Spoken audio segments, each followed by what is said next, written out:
Original ফুল দিয়ে chocolate বানিয়ে ফেললাম। নমস্কার, আমি রিম্পা। আজকে তোমাদের সাথে একটা চকলেট বারের ভিডিও শেয়ার করব। তো আজকের ভিডিওটা পুরো শেষ পর্যন্ত দেখো, আশা করি তোমাদের ভালো লাগবে।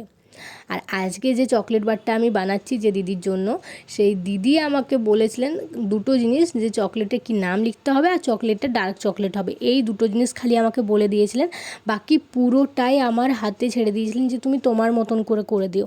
আর যখন এইগুলো কেউ বলে না তুমি তোমার মতন করে করে দিও, তখন মনে হয় মানে যতটা সম্ভব সুন্দর করা যায়, মানে সেই চেষ্টায় থাকি। আর এই হোয়াইট কালারের যে ফ্লাওয়ারগুলো দেখছো, এইগুলো অ্যাড করার পর এত সুন্দর লাগছিলো চকলেটগুলো দেখতে, মানে সত্যি।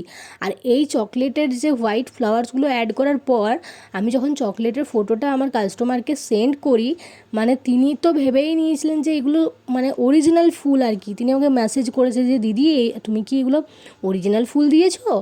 তো আমি তো মানে আমার হাসিও পাচ্ছে, আমি ওটা ভালো লাগছে যে সত্যি মানে এগুলো অরিজিনাল ফুলের মতনই দেখাচ্ছিলো। তো আমি তারপর তাকে বললাম যে না, এগুলো চকলেট দিয়ে বানানো, এগুলো খাওয়া যাবে, অরিজিনাল ফুল নয়। তো তোমরা যারা যারা এরকম সুন্দর সুন্দর চকলেট অর্ডার করতে চাও, তারা স্ক্রিনশট নিয়ে আমাকে মেসেজ করো, আমি তোমাদের অর্ডার কনফার্ম করে নেব।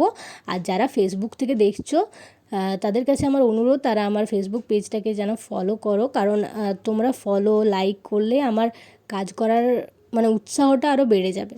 তো আজকের মতন এইটুকুই। আশা করি তোমাদের ভিডিওটা ভালো লেগেছে। আর অর্ডার করতে চাইলে আমার সাথে কন্ট্যাক্ট করে নিও। টাটা।